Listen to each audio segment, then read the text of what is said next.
por favor, a sua Bíblia comigo, segunda carta aos Coríntios, capítulo de número 10 e o versículo de número 3 e 4. Aleluia. 2 Coríntios, capítulo de número 10, versículo de número 3 e 4. Aleluia.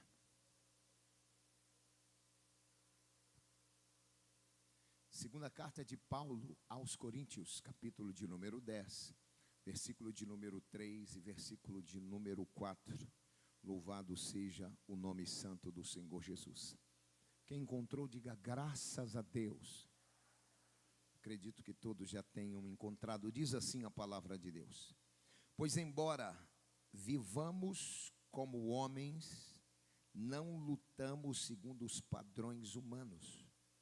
As armas com as quais lutamos não são humanas, pelo contrário, são poderosas em Deus para destruir fortalezas. Pai, em nome de Jesus, prepare o nosso coração como terra fértil para receber a Tua boa palavra. Que nada nos distraia agora, que nada nos tire o foco, meu Deus, e que toda a nossa atenção, que toda a nosso foco esteja na Tua palavra. Senhor, elimina, quebra todas as resistências em nós, nos faz nos entregar ao Senhor e a Tua palavra com toda a totalidade e alegria, e não permita que saia sequer uma palavra da minha boca, que possa, meu Deus e meu Pai, ser, meu Deus e meu Pai, produzida meramente na mente humana, mas que tudo que sair da minha boca seja na estrita direção do Teu Espírito, porque esta é a Tua palavra, e aí está a Tua noiva, a igreja, que veio, Senhor, alimentar da Tua palavra. Eu creio e Te agradeço, em nome de Jesus. Eu acredito que muitos dos irmãos e irmãs já se perguntaram assim: pastor, por que é que crente passa tanta luta? Por que é que quem serve a Deus, às vezes é cercado de todos os lados por lutas, por dificuldades, por problemas, por angústias, por perseguições? Às vezes são tantos os problemas que se acumulam e a gente não entende o que acontece.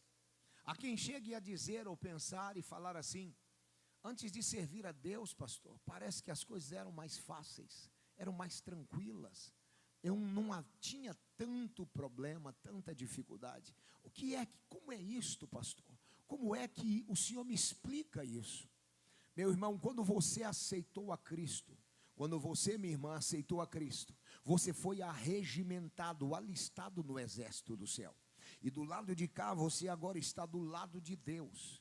E contrário a este lado, ao contrário ao lado do bem, tem o lado do mal. E do lado de lá está Satanás e seus anjos e as hostes infernais. A missão destes demônios é destruir a humanidade, é levar os homens às fileiras do inferno, é levar os homens à angústia, ao suicídio, ao desespero, à escravidão das drogas, à escravidão emocional, à depressão, a toda sorte de vida destruída.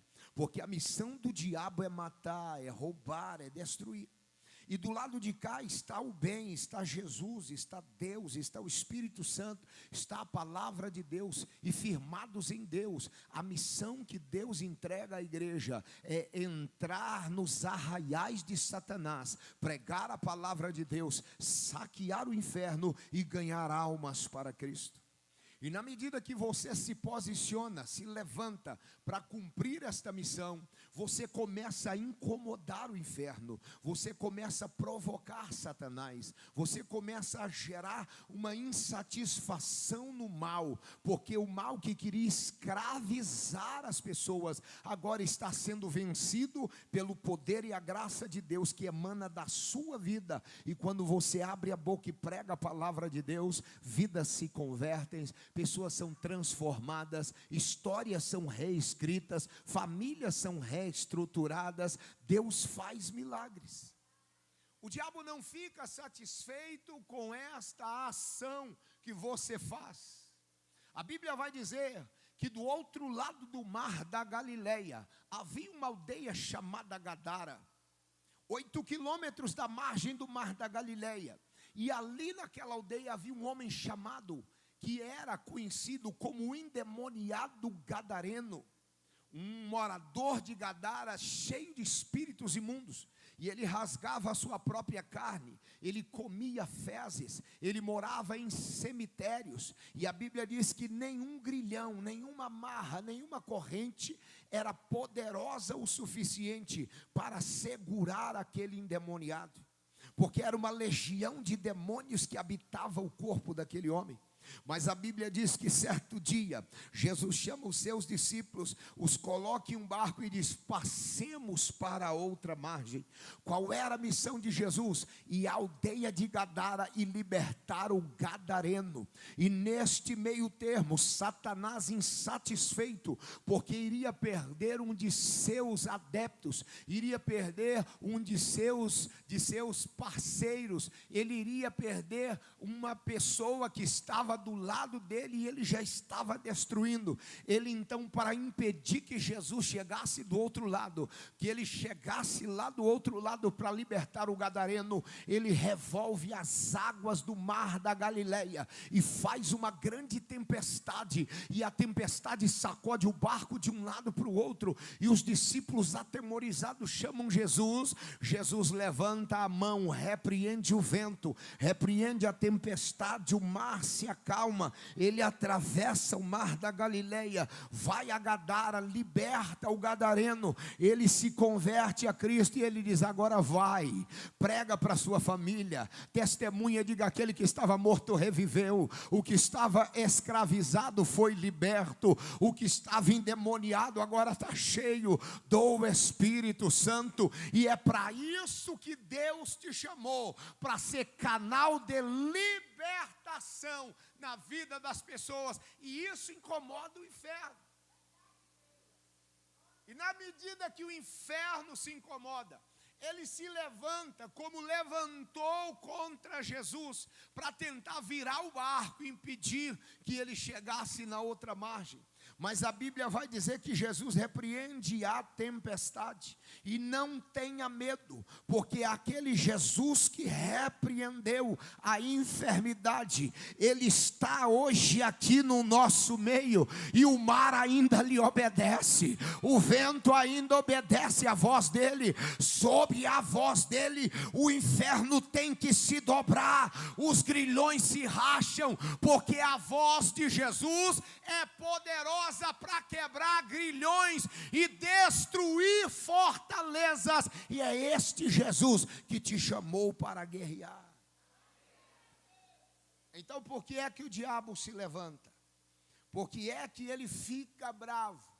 Por que é que ele luta tanto contra a vida do crente? Porque você incomoda o inferno. Quando eu olho para a Bíblia Sagrada, irmão, eu vejo a figura de Neemias, um homem ungido por Deus, escolhido por Deus, chamado por Deus para uma missão, qual seja reconstruir as muralhas de Jerusalém.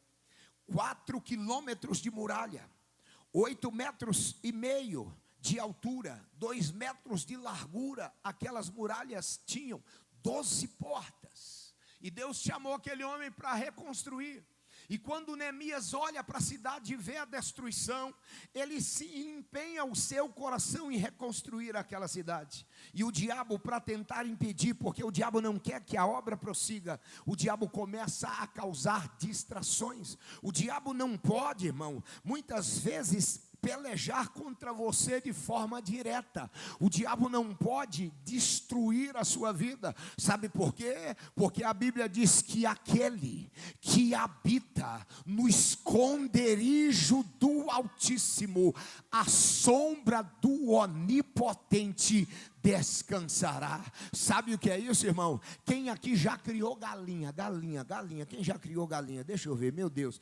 Pastor Wellington, a irmã ali. Sabe o que acontece, irmão? Quando a galinha choca e os pintainhos ficam selelepes de um lado para o outro, cisca daqui, come um bichinho dali, come um bichinho de lá, mas de repente lá no alto da rapina aponta o falcão peregrino que veio num voo rasante buscar buscando um pintainho desapercebido para fazer dele o seu jantar. Mas sabe o que a mamãe galinha faz? Ela abre as asas, bota os pintainhos debaixo da asa, num olhar ferrenho para o gavião, se apronta para dar a vida, se necessário for, para suportar, para proteger os seus pintainhos. É isto que o salmista está dizendo. Quem está debaixo das asas do Altíssimo não tem gavião, não tem Satanás, não tem inferno, não tem estratégia que derrota, porque quem está no esconderijo do Altíssimo descansa à sombra do Todo-Poderoso. Aleluia!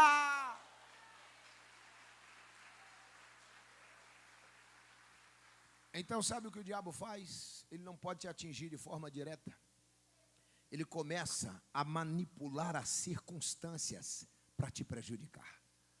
Ele começa a levantar parceiros, pessoas que estão do lado dele, para enchê-los de ira, raiva, ódio, para te perseguir, te caluniar, levantar contra você, arrumar problema com você, te dar um monte de problema.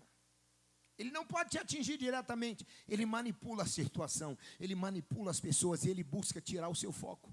A Bíblia diz que Neemias começou a construir e eles começaram a tentar desviar o foco dele, dizendo: ei, Neemias, venha para cá, rapaz, pare essa obra um pouquinho, vamos fazer uma reunião, vamos confraternizar. Neemias olha para eles e diz: eu não posso parar, porque eu estou fazendo uma grande obra para o meu Senhor.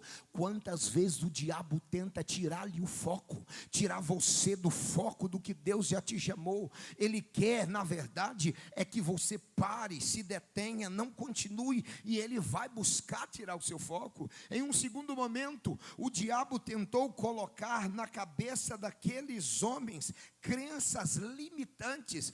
Neemias e os obreiros que estavam com ele, dizendo: ei, vocês acham que esse pouquinho de pessoa, em tão pouco tempo, é capaz de construir uma muralha tão grande, tão magnífica, tão enorme, com uma obra colossal? Não vão conseguir, isto não vai dar certo, vocês são pouca gente. Se o diabo tentar colocar a crença limitante na sua cabeça, fazer da sua cabeça um campo de batalha, se você não repreender e não ficar firme, ele começa a bagunçar os seus pensamentos, e aí você começa a dizer: realmente, a tarefa é grande, é desafiadora, eu acho que eu não vou conseguir, é grande demais para mim. Mas acontece, irmão, que às vezes a pessoa diz: eu não tenho toda essa força. Nunca foi na força do teu braço, sempre foi na força de Deus. Neemias olha para aquele povo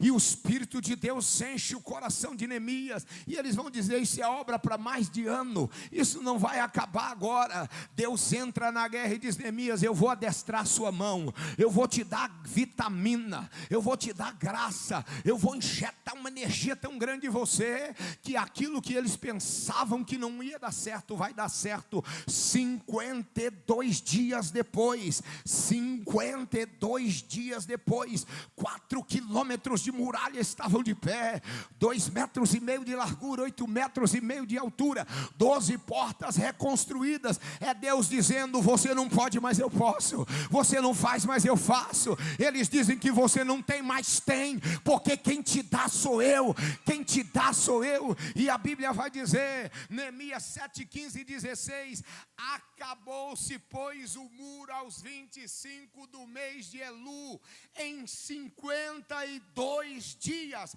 E sucedeu que, ouvindo todos os nossos inimigos, todos os povos que haviam ao redor de nós, temeram e abateram-se muito em seus próprios olhos, porque reconheceram que o nosso Deus fizera aquela obra. Irmão, chega de crença limitante, chega de pensar que não é possível, chega de acreditar que não vai dar certo. Isto que eu estou dizendo não é filosofia, não é coach, não é PNL, não é triunfalismo, não é teologia da prosperidade às avessas. Isto é a Bíblia Sagrada, que diz que no Senhor eu e você somos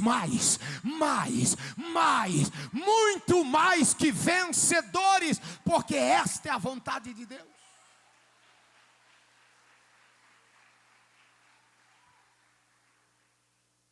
Além do diabo lutar para tentar te paralisar, e esta é uma das razões que a gente enfrenta tantos desafios ao longo da nossa jornada cristã, nós temos também dentro de nós um inimigo que mora conosco. Seu nome, velha criatura. 2 Coríntios capítulo 5, versículo 17, a Bíblia vai dizer: aquele, pois, que está em Cristo Jesus, nova criatura é. As coisas velhas passaram e tudo se fez novo. Mas dentro de nós mora um velho homem. Romanos capítulo 7, versículo 18, Paulo vai dizer: o bem que eu quero fazer, eu não faço, mas o mal que eu não quero, eu acabo fazendo. Ele vai dizer assim: olha, tem um impostor dentro de mim, tem alguém sabotando a minha caminhada, tem alguém tentando me impedir de chegar onde Deus quer que eu chegue, de estar onde Deus quer que eu esteja. Este alguém é o velho homem. Ele dorme com você, ele acorda com você, ele vai ao trabalho com você, ele dirige o seu carro com você. É nele que nós temos que mirar todos os dias e lutar para não deixar o velho homem subir, vir à tona, porque o diabo conhece e sabe que este velho homem, ele pode te derrubar, e ele vai então trabalhar de maneira grande para que esse velho homem ressuscite dentro de você, para que você tenha agora as suas emoções atingidas, misturadas, destruídas, abaladas, para que ele possa explorar os seus medos, os meus medos, as nossas ansiedades, angústias, todas as nossas expectativas, frustrações, decepções. O diabo vai lutar muito para que isto venha te atingir, para você cair ao solo e paralisar. É por isso que há tantos embates contra a nossa vida. Quando eu olho para a Bíblia Sagrada, eu vejo um homem, um dos maiores profetas do Antigo Testamento, seu nome Elias. Ele foi tomado de uma situação onde a sua mente se tornou um campo de batalha. E depois de matar 450 profetas de Baal, debaixo da autoridade e ordem de Deus, agora ele recebe um recado de Jezabel, esposa do rei de Israel, Acabe. E ela vai dizer: me faça os deuses outro tanto, se amanhã a estas horas eu não fizer com você o mesmo que você fez com os profetas de Baal. Elias olha aquela situação e começa a ser bombardeado com ideias, com pensamentos, com toda a sorte de crenças limitantes e toda a sorte de ataque do inferno. De sorte que ele sai do Monte Carmelo, lá no extremo norte de Israel, próximo ao mar da Galileia, e desce 189 quilômetros até Berseba, extremo sul de Israel. Ele foge de Jezabel. Mas imagine que ao longo desta caminhada, ao longo desta jornada, imagine o que o diabo foi falando da cabeça de Elias. É isso mesmo, foge, corre, para você já deu, não tem mais esperança, o seu ministério acabou, está fracassado, ninguém ouve o que você prega, as pessoas não querem compromisso com Deus, ninguém mais adora a Deus, não tem mais esperança, os reis estão corrompidos, as rainhas estão corrompidas, não tem profeta nesta terra além de você, você está sozinho, solitário, acabado, para com tudo, desiste, acaba com tudo, morre. Elias chega a Berseba, deixa o seu discípulo em Berseba, se envereda pelo deserto de Zim, assenta embaixo de um zimbro e diz: Deus, me mata, para mim não existe mais saída. Quem, deixa eu entender, quem além de mim, já viveu uma dificuldade, um problema, uma luta, que o diabo ficou buzinando na sua cabeça? É isso mesmo, não vai dar certo, você vai cair, agora já era, agora não tem mais esperança, agora acabou tudo, não tem mais chance para você. Quem além de mim já viveu essa situação? Percebe que o diabo fica tentando fazer da sua mente um campo de guerra. Quando Elias acorda, Deus manda o socorro, o anjo. E é assim que Deus trabalha. Deus permite a prova, mas junto com a prova Ele permite o escape. É assim na sua vida. É assim na sua existência. Deus manda pão e água, Elias come e Deus diz: ei, levanta e anda, porque sua jornada será longa. E Elias come o pão e toma água e anda 40 dias e 40 noites. E ele desce de Berseba, e Deus o chama a península do Sinai. Deus disse para ele: ei, sai daí de Berseba, não é aí debaixo deste deserto, no meio desse deserto, debaixo de um zimbro, que eu tenho uma audiência com você. Deus chamou Elias para Horebe, o monte onde Deus falou com Moisés, onde a sarça ardia e a presença de Deus se manifestou. Deus chamou Elias para a península do Sinai, lá onde Deus se manifesta a Moisés, e o seu rosto brilha como o sol, e Deus com seu próprio dedo escreve os 10 mandamentos, as tábuas da lei.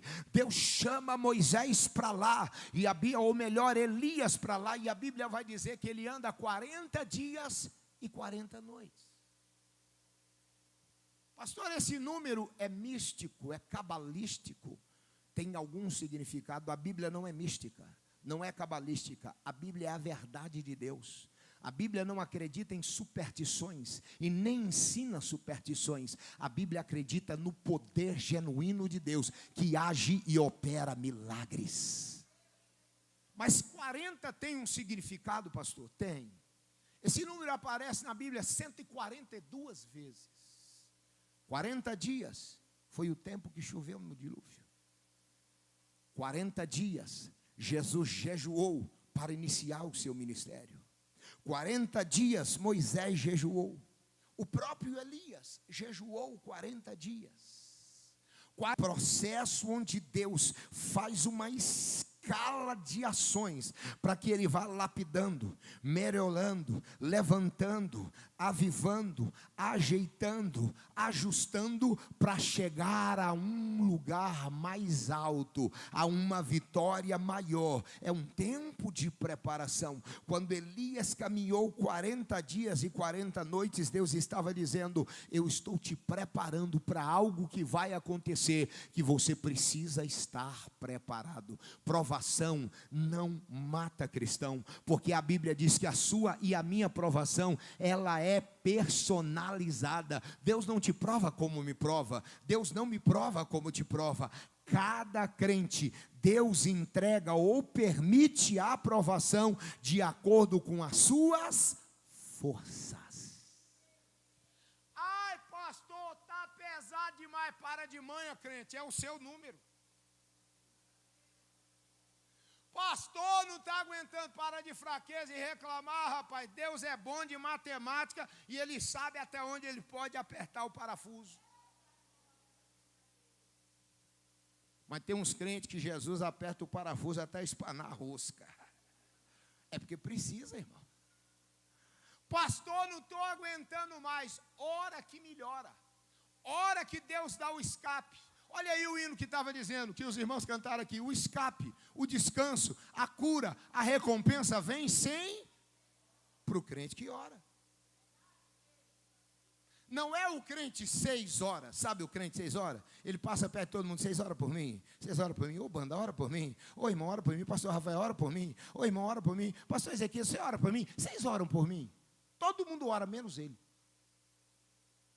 Crente tem que orar, irmão. Se não orar, como diz o ditado aí, dá ruim.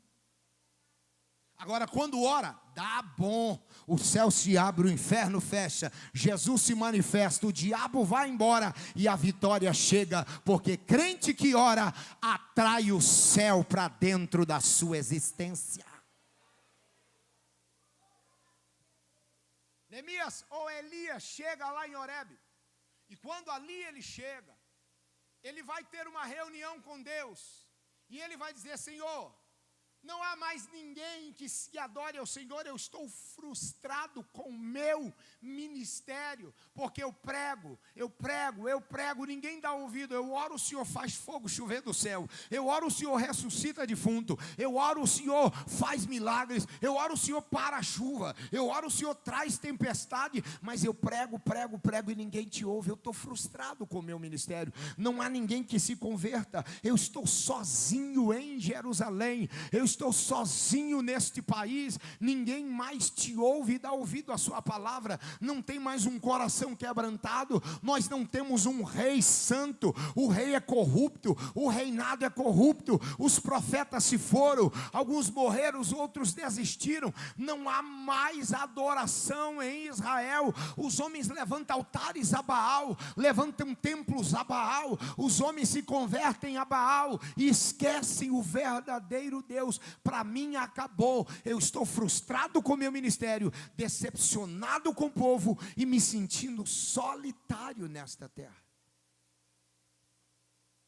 Deus olha para Elias e diz: então levanta, fica de pé, sai desse lugar, volta para o meio do povo, chama um homem chamado Jeú, unge ele no seu lugar como rei. O coração dele é de rei, o coração dele me teme, o coração dele é santificado. Você vai chamar Eliseu e vai ungir-lo profeta em seu lugar. Ele é um homem temente a Deus, que fará aquilo ou dará continuidade ao seu ministério. E você verá que nele eu farei proezas e coisas maiores, porque sobre ele eu derramarei unção dobrada.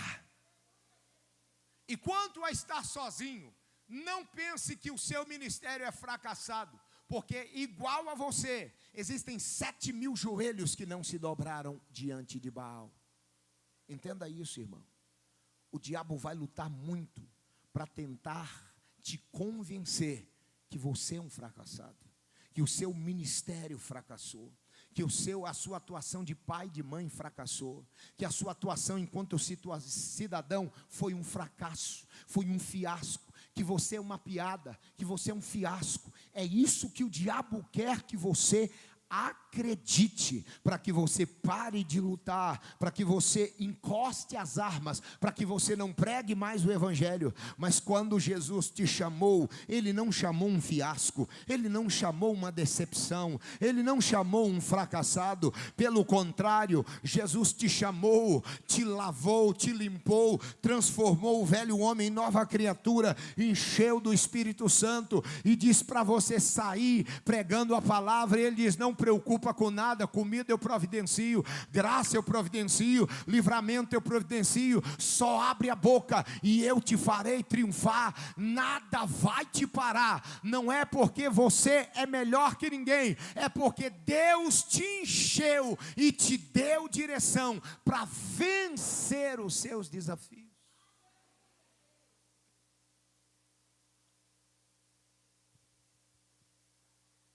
Elias ficou atingido nas suas emoções. Deus então começa a trabalhar para mudar aquele quadro. Eu não sei você, mas tem dias que a gente se sente, mesmo estando em meio a uma multidão, a gente se sente tão só, precisando de um abraço, de um ombro amigo, de um ouvido companheiro. Pastor, parece que às vezes eu não tenho nada disso. Quem te falou? É só dobrar o joelho, irmão. É só começar a orar, que Jesus vai dizer para você: pode repousar a cabeça aqui, meu filho. Eu estou aqui para te amparar. Eu preciso de alguém para me ouvir, eu estou aqui para te ouvir. Eu preciso de alguém para segurar na minha mão. Ele diz: a minha mão está aqui. Você nunca andará sozinho, porque há um Deus que zela pela sua vida, pela sua existência, pela sua trajetória. Pastor, então, o que é que eu faço para eu vencer esta luta, estas dificuldades, estas barreiras, estas questões que todo dia me cercam e tentam me fazer parar de pregar o evangelho, parar de dar testemunho, parar de caminhar com Cristo, parar de vir à igreja, deixar de fazer a obra de Deus? Como é que eu venço isso? Como é que eu ajo para vencer isso? Em primeiro lugar, irmão, nós precisamos oração. Igreja tem que ser uma igreja de oração, crente tem que ser de oração, crente precisa orar, e não é só uma semana, não é só um mês, não é só um dia. 1ª, 2ª Tessalonicenses 5,17, a Bíblia vai dizer: orai sem cessar. Ora hoje, ora amanhã, ora semana que vem, ora mês que vem, ora até Jesus voltar, porque nesta batalha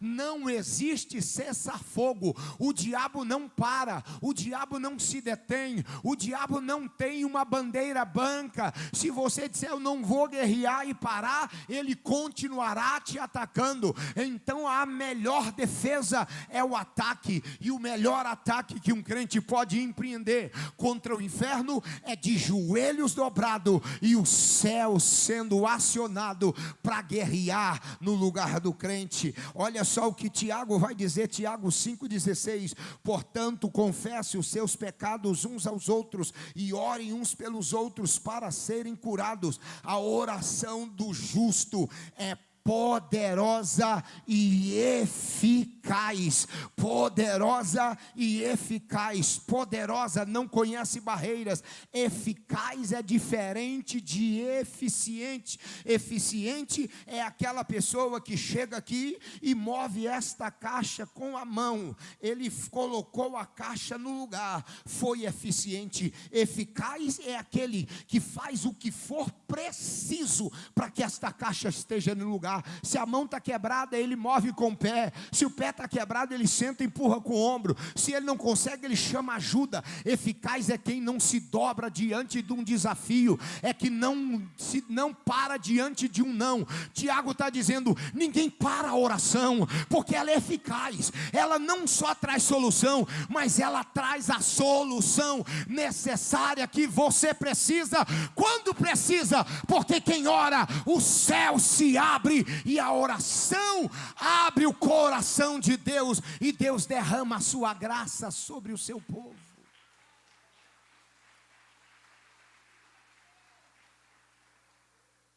Oração é poderosa, pastor, demais.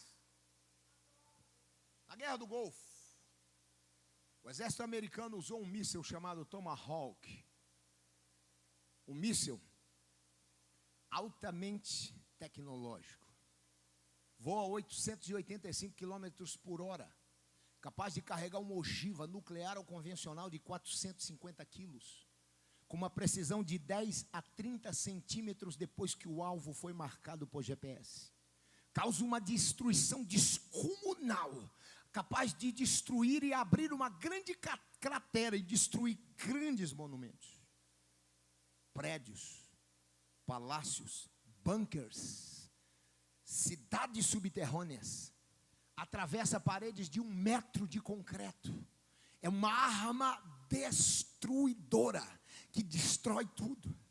Mas você quer ver um Tomahawk ser ineficiente? Mira no inferno e solta todos os mísseis Tomahawk lá, não vai acontecer absolutamente nada.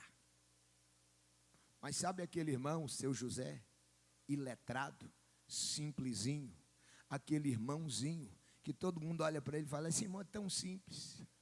Quando o seu José dobra o joelho e começa a orar, o inferno treme, o inferno abala, o diabo sai na carreira. É isto que Tiago está dizendo. Tem poder na oração, irmão. Não é murmurando que a gente vence, não é reclamando que a porta vai abrir, é de joelho dobrado, é dizendo: Deus, se o câncer chegou, o Senhor pode curar. Se a enfermidade chegou, o Senhor pode curar. Se o problema é insolúvel, não há nada maravilhoso demais para o Senhor, porque o Senhor é todo poderoso, e à medida que a igreja ora, o poder de Deus se manifesta na terra, e Deus faz proezas pelo seu povo. Se você crê nisto, abre os seus lábios e diga amém. Hoje vai cair tomahawk no inferno, mas é de oração. Vai tremer, vai tremer, vai tremer. Vai voar cavaco de capeta para todo lado em nome de Jesus.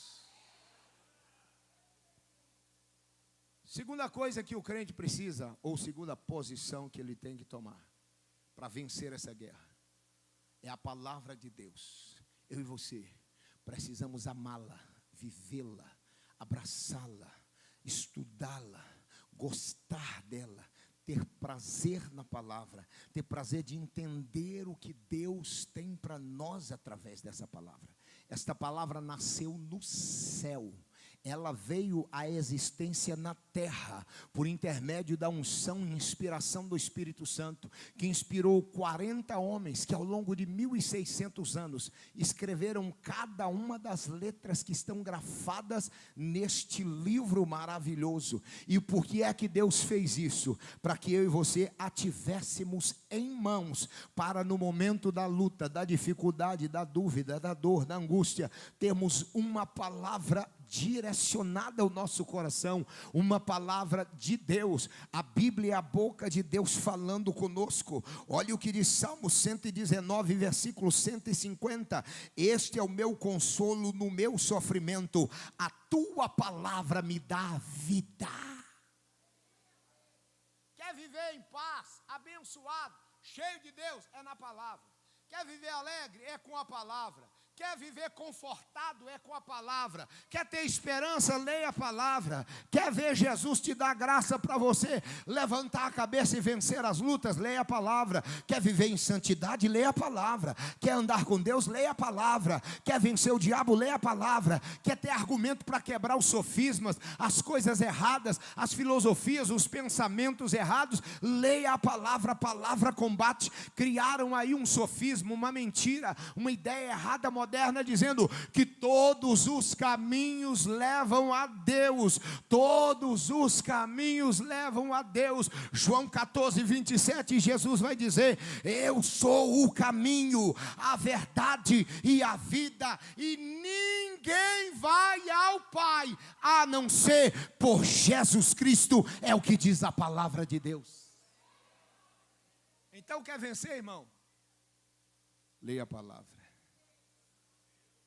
Ela vai te blindar, ela vai te orientar, ela vai te abençoar. Em terceiro lugar, quer vencer? Seja cheio do Espírito Santo de Deus. Busque o Espírito Santo, clame o Espírito Santo. Nós tivemos aqui uma conferência do Espírito Santo. Foi algo maravilhoso, foi céu na terra. Eu vi crente pular, eu vi crente chorar, eu vi crente indo embora chorando, irmão. Andando pelo passeio chorando, com a Bíblia na mão, lágrimas escorrendo. Eu vi crente saindo dando glória a Deus, aleluia. Deus encheu essa igreja, mas não pode ser uma questão, uma prerrogativa só da conferência. Crente tem que ser cheio todo dia. Você tem que sair daqui desse culto hoje, irmão, igual panela de pressão, apitando na válvula,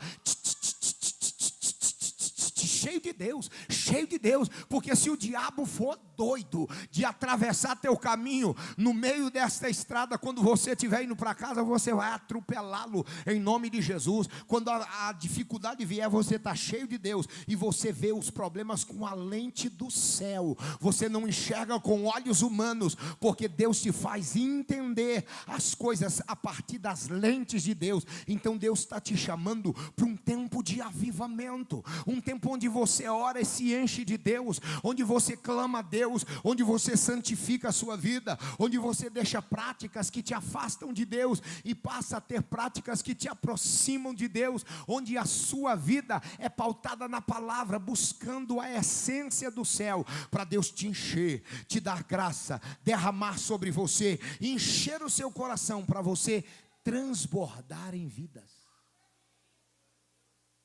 Já aconteceu contigo de entrar numa casa e você dizer assim: rapaz, mas aqui é tão diferente, eu sinto uma paz aqui nesse lugar, que lugar gostoso. Já aconteceu contigo? Já? Sabe o que é isso? É Jesus morando lá dentro.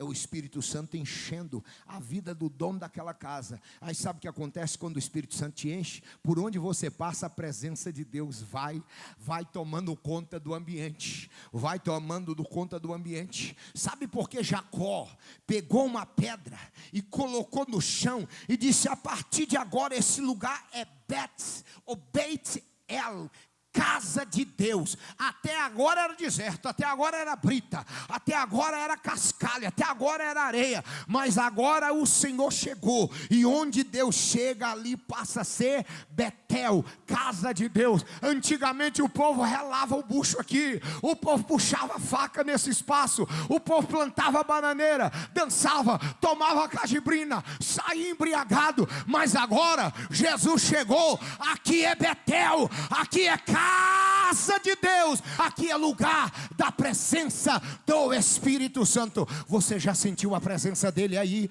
Você já sentiu a presença dele aí? Você está sentindo a presença de Deus neste lugar? Fique de